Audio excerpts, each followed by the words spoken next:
Halo sahabat Her3, hari ini saya mau cerita sedikit tentang kegiatan penutupan Kongres Kerahiman Ilahi 2 hari lalu. Ya, jadi tepatnya di hari Minggu. Nah teman-teman, saya sebenarnya sudah sampai di Merauke dan hari ini saya ingin bercerita sedikit tentang penutupan.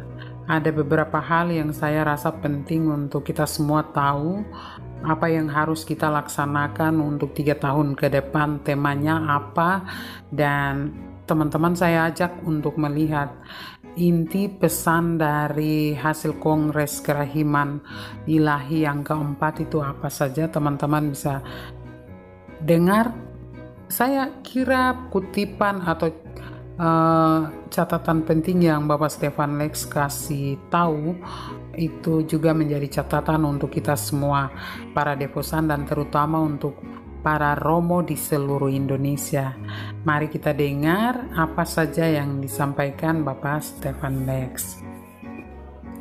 Dan mohon maaf ya, saya punya baju masih sama karena 1 hari itu kegiatannya full, bajunya masih sama. Hanya ceritanya saya sekarang ada di Merauke, saya ingin berbagi kegiatan 2 hari lalu. Memang sangat padat, full, dan agak sedikit lelah sehingga saya tidak bisa langsung buat videonya.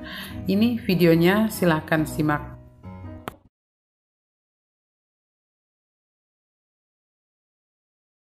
Nah, kalau forum moderator yang demikian akan ada di Indonesia, saya akan bilang terima kasih Tuhan. Syukur akhirnya para imam mulai bergerak.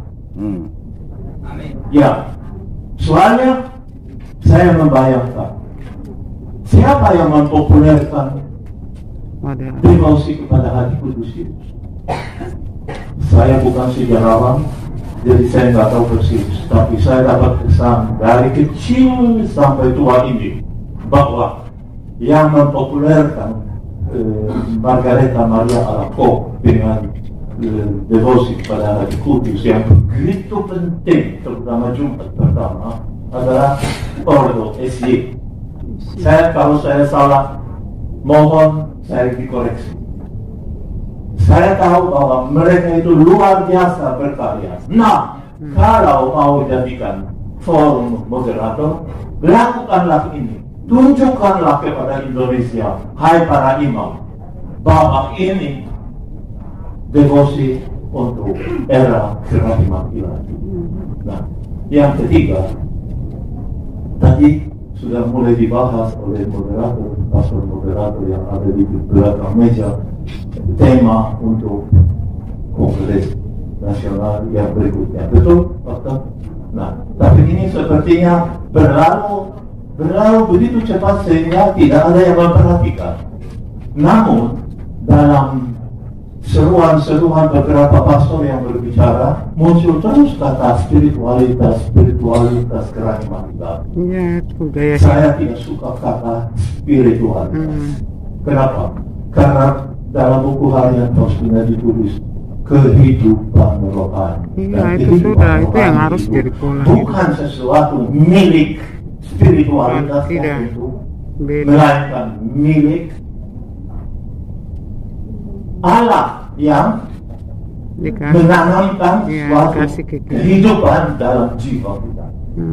Nah, saya memberi contoh. Saya justru sekarang mempelajari kehidupan rohani dalam seluruh buku harian Faustina, dan saya sudah menyusun 12 tema dan ada nanti 13-14 mudah-mudahan. Saya mulai.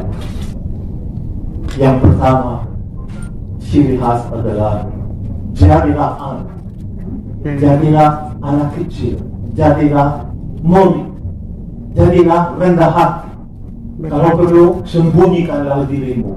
Faustina bilang, biar saya menjadi bunga violet, bunga violet, tumbuh di pegunungan, dan di antara rumputan sulit ditemukan, tapi harumnya luar biasa sehingga